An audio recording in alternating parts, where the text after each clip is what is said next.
If you're in the vicinity of Keeneland, let me give you a warning this weekend. There's many Trust the Prophets down there running around.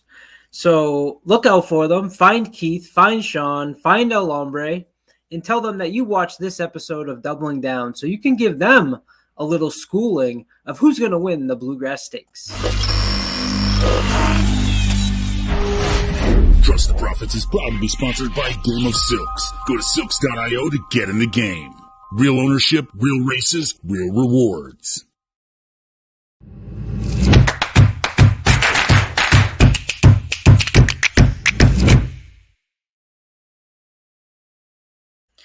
What's up, everybody? Welcome back, my friend Vinny Blond. What's happening, Vinny? Not much, man. Not much. It's been a little bit. It has been, and as you heard in my open, you got to look out. I'm very jealous of not being down at Keeneland this weekend with all the Trust the Prophets. Have you been to Keeneland before? I have not. It's on my bucket list. Somebody told me today I should take the 12-hour drive down and make it for tomorrow, but obviously that's not going to happen. So 1 year I'll make it. I'll make it a priority 1 year, but not this year. I don't think you'll get tickets because I'm pretty sure Saturday's banged out because I know they were talking about that months ago in our chat about getting in. So if you see them, if you're down in Keeneland, look out for the boys. They'll be tearing it up. It's one of the biggest get-togethers we've had at Trust the Prophets because basically everybody's there except for me and Jessica. I don't think Jessica made it. She was on the fence, but everyone else is there. So go say hello. This is Doubling Down. We do a daily double. We're going to look at the Bluegrass Stakes, the next race. It's a big prep weekend for the Kentucky Derby, obviously. And really, Vinny, this is kind of the last shot, right? Yeah, this is really it. You got the Bluegrass, the Wood Memorial, Santa Anita Derby, and then I think next weekend's the Lexington, or maybe in 2 weeks is the Lexington, and then that's it. That's it. We're home. So field's really taking shape. Unless there's something drastic that happens here, I think the logical players run well here. So don't give it away. Don't give it away yet. Let's start with race 9. My font is wrong. This is race 9 for Keeneland for Saturday, April 6th. This is the Shakertown. It is a grade 2 going 5.5 furlongs on the turf. You got quite a few horses here, Vinny, coming off of the layoff, and I thought that was pretty important to take into consideration. In fact, I'm going to jump right ahead to this graphic here, which on the left in the red numbers, you see there the days off that some of these horses are coming in off of, right? And so you got Arzak, who's a grade 2 winner at 4-1 at 154-day layoff, along with Beer, Can Man. If you look on the right for Prime Power, those are your top 2 horses, so something you have to take into consideration. And then you got another quite 3 horses coming in with at least 97 days off the layoff. And I certainly took that into consideration as I put together my ticket. How about you, and where did you end up? I did not really take that into consideration, just because, like, this Keeneland meet, I feel like over the last, I don't know, like 5 or 6 years, has kind of become a starting point for some of these older horses, especially the turf horses. I feel like a lot of connections will skip the early runnings at Gulfstream, and they'll kind of point to Keeneland to where they get their season started. So that's kind of where I went to here. I landed with Arzak on top, actually. I've been a big fan of this horse. I got a couple of buddies who are big with the Trombetta barn. I just think this horse is really good when he runs his best. This isn't his best distance, but I think there's enough speed in here that I would be shocked if he wasn't, a length, even if he doesn't win, if he's not a length or two, like right there at the end. He'll be coming late. There's enough pace. And the 4-1 price I thought was more than fair. Where else did you go along with Arzak? Because you spread a little bit, so you must not. I spread a little bit. Sosa Summer for Mott was another one I used. Again, I think there's enough pace in here that I think this horse gets the trip. The issue with this horse, and like part of the reason I think he's 12-1, one, it's a nice little class jump for him. He hasn't faced this kind of company. But if you watch his last few races where he's run really well, and especially like his last couple of wins, he kind of gets everything his own way when he wins. I don't know if that's going to be the what happens here today. But at 12-1, like, I know this horse is going to be running late. I thought he was worth the price. Saya's on board. Saya's was on him last time and he won. He beat Just Might, who is a very, like, in normal years would probably be in this race. He definitely, you know, he was the top part of this division for a few years. So I think he's another one. I also use the one, Iman. Or it's just kind of, again, another off the pace horse that might get the trip. Paco's here today. Paco rides strong. And the last one I used is Mischief Magic for Charlie Appleby. The reason I didn't put this horse on top and single it is strictly on the fact that he did not ship William Buick over. I think we talked about this probably a couple points last year. When he ships the jockey over with his European horses, they're usually primed. When he uses the U.S. jockeys, they don't always win. So he's using Gaffleon here. He's going to be overbet because he's an Appleby horse. I'm still going to use him because I think he's a very good horse.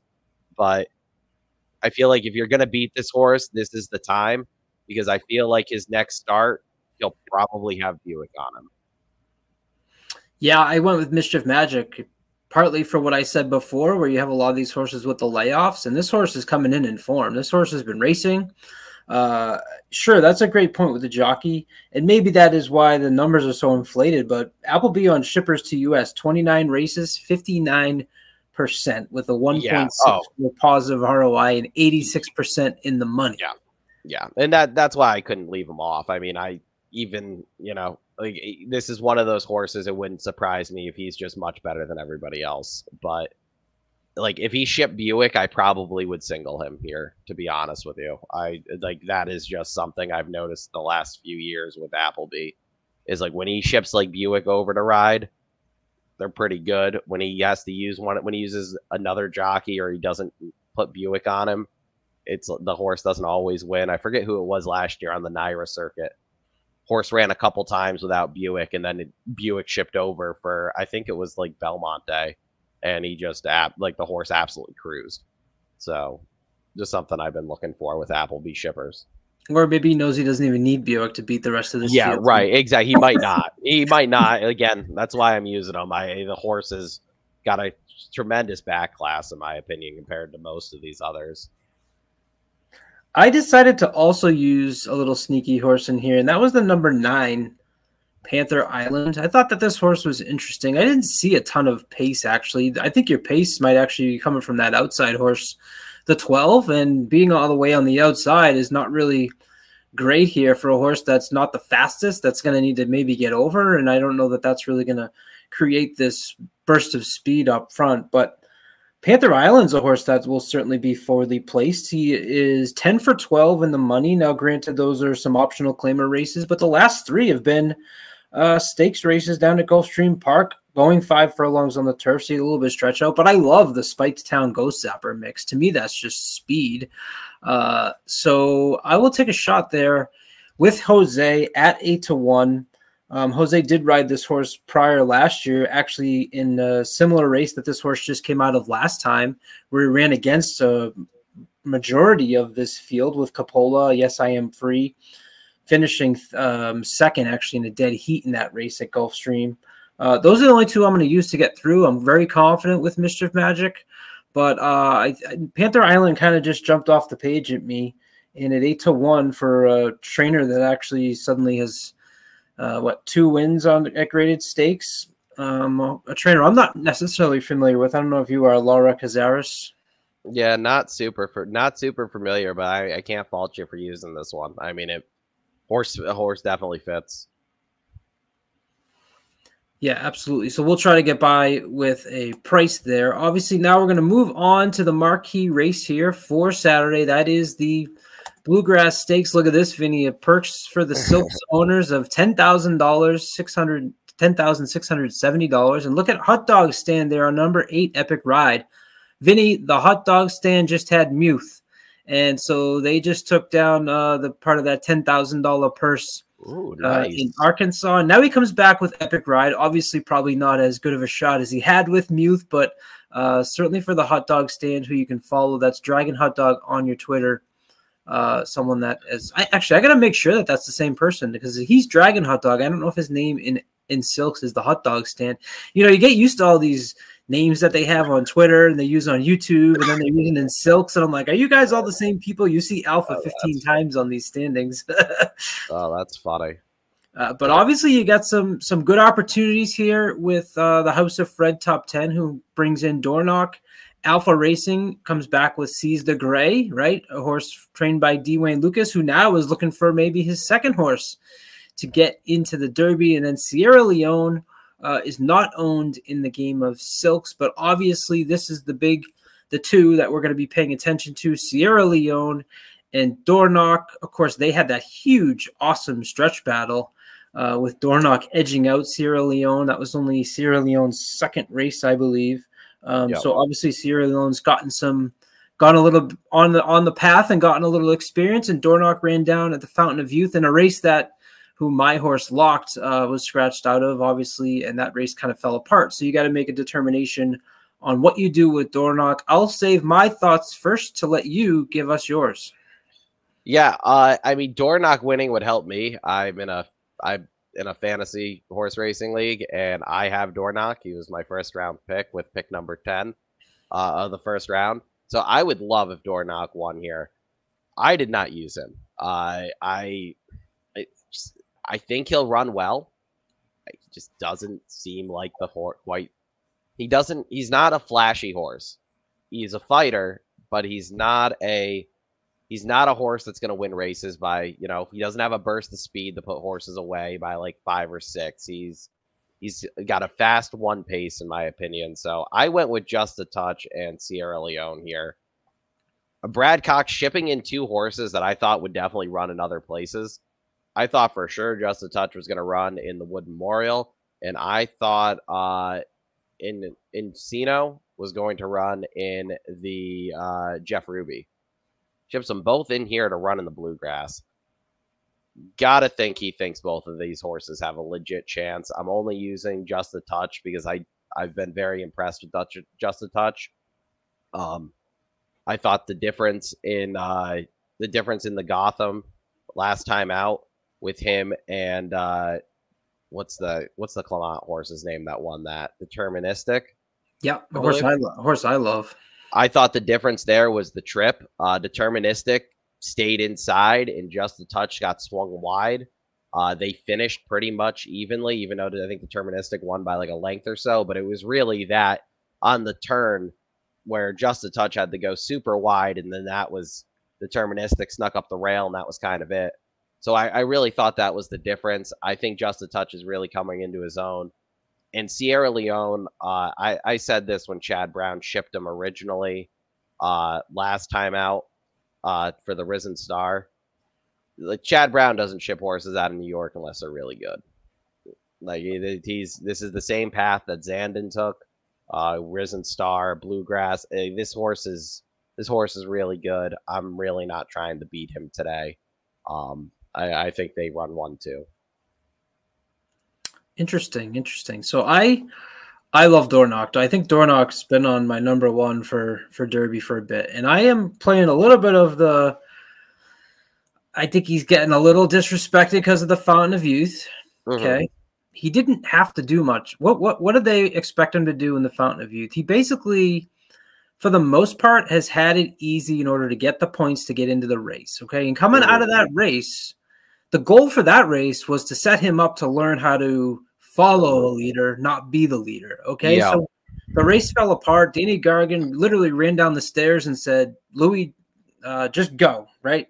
Just forget about trying to figure it out in this race. Don't mess around. Let's get our points." And then in the interview right after that race with Steve Bick, was very clear in saying, I have options now. He's got 60 points. I should be in. I may run him again. I may not. And if I do run him, we're going to use that race to hopefully it sets up an opportunity for him to learn to rate off of horses as opposed to just going. But at least we know if he needs to, he can get to the front, and that's not a bad thing. And Sierra Leone, I think, is talented. I think, I don't know, the big closers, this field should be able to pass many of them, and I don't think you are wrong in picking Sierra Leone, but I don't think putting together a daily double ticket, you could pick both of them. So I had to make a decision, and I'm going to go with Dornoch because, and it's Dornoch. People say Dornick. Do you know that monster out in UK that lives in the Loch Ness, right? It's Loch, and that's Loch Ness. So how does Noch become Nick? Can you explain that? I don't know. I really don't. I just go with what they tell me on the TV that they say. Yeah. But yeah, I can't fault you for picking. I hope he wins. That's one of those. And I was against him too in the Fountain of Youth. I think he was my third choice in the Fountain of Youth before all the scratches, and I basically said the same thing. Like, I think he's going to run a good race. Would not surprise me if he won, but I think he can be. I don't think he's unbeatable. So for that reason is why I'm not picking him here. But I really hope he runs a big race. I actually also have Just a Touch on my fantasy team too. Oh, so I would be right. Like, I mean, I'm current. Like, as long as they both run well and they both end up in the Derby, I'll be happy. Kind of stressful when you got two of your big name horses in the same race, knowing that if one for some reason doesn't run well, like, you saw it with Brad Cox with Timberlake last week. He runs fourth, and Brad Cox like, nope, no Derby for you. So it's like, please run well. Well, Timberlake was inflated by what I think to be. I think Oaklawn was not the strongest of competition, and I think that people overinflated who Timberlake was running against. And you could probably say the same thing in the comments to me of, well, you're overflating Dornoch, who didn't run against anybody in the Fountain of Youth, but that's not his fault. He was in a race that was at that time extremely competitive, and it just, it kind of fell apart that day with Victory Avenue and Locked and all the craziness that went on. And he just went out and did his thing. And how much was he asked? People were giving me a hard time that he we only won by so much. He had that race in hand and wasn't even asked. And if you go back to that Remsen, to me, that was one of the most impressive performances in the stretch run when he was passed. Sierra Leone passed him. Remember Chris Griffin's here, and then that call is almost in your head of how incited he was about Sierra Leone. And then, oh my God, look at Dornoch's fighting back. If you watch it, with the exception of the Fountain of Youth, because he just went gate the wire, if you watch all of his races, he has done the same thing in every race where he's one of those horses that wants to look another horse in the eye and battle back. It cost him in his debut. In his debut there, he at Saratoga, he was sitting good, and then Seize the Gray came up the rail and nipped him. The next time out with Noted, it was almost the same thing. He was on the lead. He sat back, and then Noted looked him in the eye, and he just couldn't get there late. He likes to fight, and I guess that's kind of my problem with him, is that he's a horse that seems to get bored on the front end. And if he seems to get bored on the front end, it's just eventually he's going to get caught in one of these big spots being bored on the front end. So I hope they do. I hope he rates perfectly. I would love nothing more than him to rate perfectly and win by 5. That would be great. But I have a feeling he's going to be one of those horses for his whole career where his wins are by a length, maybe a length and a half, and his losses are by a head or two. Hey, you're always there. I'll take that. And don't forget to love the story of being the full brother to Mage. How cool would that be to have brothers go back to back? Even to make the Derby is something that I think is a really, really cool and unique story. And don't forget that Dan Puka last win was at Suffolk Downs, something that I always love to toss in. I'm going to use 2 more here. I'm going to go a little off the beaten path, and I'm going to use the aforementioned number 3, Seize the Gray. Okay, Lucas brings this horse back after 2 weeks. Last race was in the Jeff Ruby on the synthetic, finished 3rd behind Endlessly, and Endlessly to me is just a horse that is made for that synthetic turf type, So for Seize the Gray to finish 4 lengths behind that horse to me isn't a problem. Dwayne Lucas, bringing back 3-year-olds within 1 to 15 days is only at 11% winning over the last 5 years. But this horse is just continuing to improve. And the best races have been, the last two, even though one of them wasn't necessarily on the preferred surface. And I'm going to use the 2 BU. Maybe, I love hearing about this horse as my connections with Boston University, my hockey team, as they start to march towards the national championship.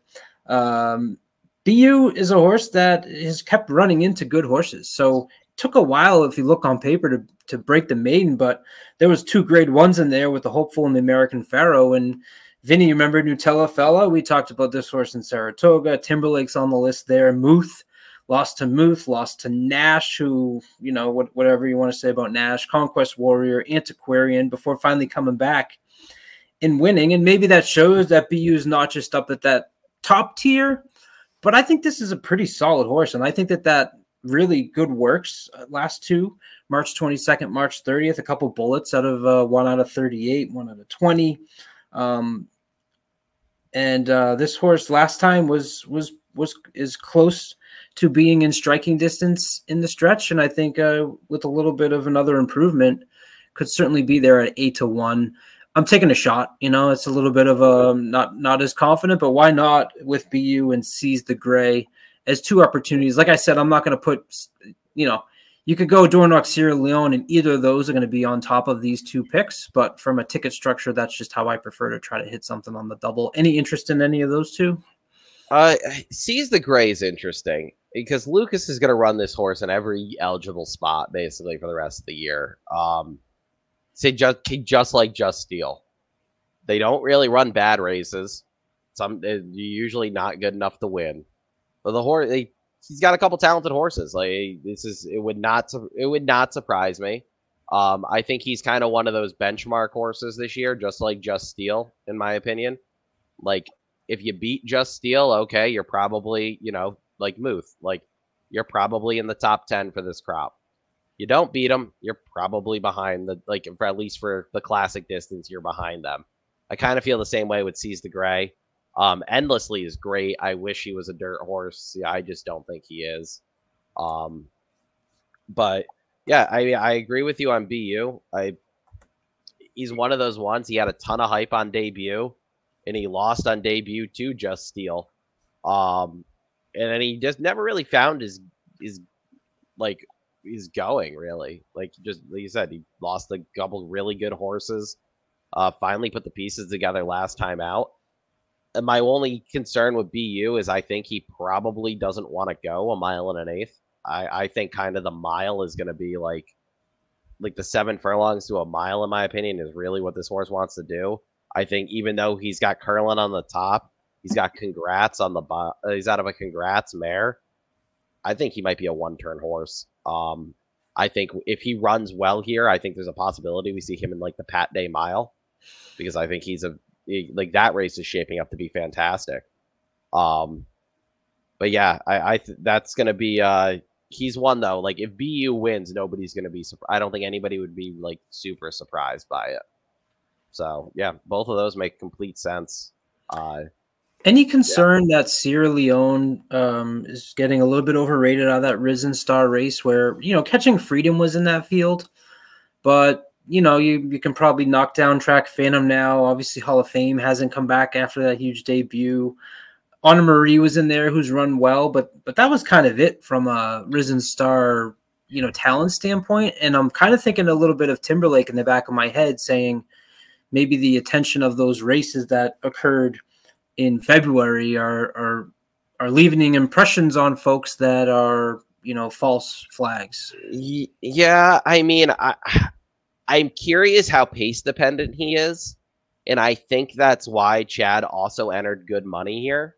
Yeah, I loved Good Money in the Tampa Bay Derby. Me too. Yeah, he was my second. I had him in Domestic Product, where that was my cold exacta, and the race nearly played exactly how I thought it would. We couldn't play it, so I saved money there. But I mean, the race played just how I thought it would, where he would go right to the lead. He'd get caught late. I was hoping only Domestic Product would catch him. But I'm kind of curious. That I think that's why Good Money is here, because I think Sierra Leone might be very pace dependent. And looking at the rest of the entries here, everybody kind of seems like they want to sit a little off the pace. Good money's going to go. Dornock might not go, like that's not guaranteed. Yeah. Right. They don't want him to go, like you said, after the last race, Gargan's like, no, we want him to rate. We want him to rate. But you look at, and Chad also sends Top Connor here, who rated a little bit last time, but definitely seems to have early speed, especially breaking from the one post. So I'm very curious as to why, I feel like those two horses are in there to ensure that there is a pace for Sierra Leone. And that's, Peter Brandt is probably, with the exception of Klarovich, Chad's number 1 owner that he rides for. And he spent $2.3 million on Sierra Leone. I think if Chad didn't think he didn't have a shot of winning here, he would be in New York. And that's kind of how I feel about the Brad Cox horses too. I know the Woods got 13 entered, but that I would take probably 7 or 8 out of here before I hit one of the Wood horses, in my opinion. I like Tuscan Sky a lot in the Wood, but I wouldn't stack him up against half of this field personally. So I feel like he's making sure that he's got pace for Sierra Leone. But you're completely right. I think that's kind of the knock on. I think that's the knock on some of them. Even Just a Touch, who I really like, I don't think Deterministic wants any part of going over a mile. So the fact that he lost to Deterministic on a mile, it's all right, well, how good is Deterministic? We'll see if he wants a mile and an eighth on Saturday. But that's a horse that I think is a one-turn horse as well. He sends in Encino from Turfway. Horse has been really good at Turfway. Got a great pedigree. We'll see how good he is. So yeah, I think there's a lot of questions to be answered in this field. But I think you're right. Sierra Leone is what? On everybody's top 3 right now? Yeah, absolutely. From those 2 performances, right? Right. It's really from that one performance, because how could you look at the Renson and decide that you're going to put Sierra Leone on top of Dornock? Yeah. To be fair, though, I feel like everybody did the same thing with Zandon for Chad, and he lost the Remsen to Mo Donegal. And then that turned into, Bo Donegal ends up winning the Belmont. That Remsen was that Remsen was great. Hopefully this Remsen, these runners end up being just as successful down the line. But yeah, I really feel like Chad entered a couple speed horses here to really ensure that there's a pace. Because you go down the line here. Top Connor for Chad, kind of he rated first time out, but definitely probably has some early speed. BU doesn't really seem like he wants the lead. Seize the Gray doesn't really want the lead. Dornock wants to be rated. He enters good money. Just a Touch wants to sit off the lead. Lat Long, we'll see. He's probably going to have to at least press the pace. Epic Ride's another one, is probably going to have to try to press the pace. I don't even know how to say Mugatu? Mugatu? Isn't that the character from the Disney movie? Oh, yeah. Is that, hey, I'm awful at spelling, so maybe. But yeah, so. He doesn't really have a ton of early speed. Sierra Leone obviously doesn't. And even Encino doesn't really have a ton. He did wire the one race, but that was a very slow race. His last race is, I think, kind of how this horse is going to run in the future, sitting off the pace. So I really think that was Chad enters 2 here to make sure that there is some sort of pace, and you don't get a horse that just walks around the track. Because Keeneland is every now and again known to just be very speed favoring on the dirt. So I do think he entered horses here to make sure that it's set up late.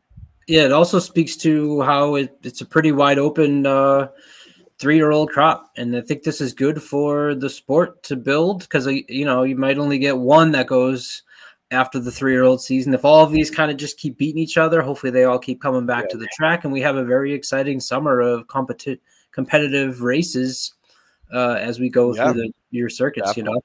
Definitely. If Sierra Leone doesn't win, if Sierra Leone doesn't win, it's still, the Fierceness was already going to be your favorite after last weekend, but I mean, that kind of solidify. I mean, that one that would just that firmly puts Fierceness as your favorite. I know there were some people who were saying Sierra Leone could still be the favorite, unless he runs a 110 buyer here. He's not. But yeah, I mean, I think this race kind of figures out who's going to be your second, third, and fourth betting choices. Yeah. But yeah, this is we'll see. I do think this race kind of plays a little more formfully. So I'm thinking the big players here are the ones that end up making the Derby gate. But it'll be interesting. I mean, it's definitely a race where you can see something going crazy. We'll see. Hopefully not for us. This is our daily double tickets. I go 3-9 with the 2-3-4 for $6. Vinny goes 1-2-3-6 with the 6 and the 10. It'll cost you $8 for Keeneland. Bluegrass Stakes Saturday. Look out for Trust the Profits on the track. Buy a Lombrea beer. Tell him it's from me. And look for Trusty. Maybe he'll be floating around and you can get back all those money that he owes you from as well, right, Vinny? We'll see you up in New York. Anybody, what do you think in the wood real quick? You got a winner? I like Deterministic. I like Tuscan Sky. I think Tuscan Sky is going to be tough. We'll see how good Deterministic is. I don't think it's a great field. I don't think he wants to go 1 1/8, but if he's going to go 1 1/8, it's against this field because this is not a This is one of those fields where the 40 points to the second place kind of seems like it's going to feel really bad. Absolutely. So. Please hit that like and subscribe. Until next time, I'm Colin. He's Vinny. Good luck, everybody.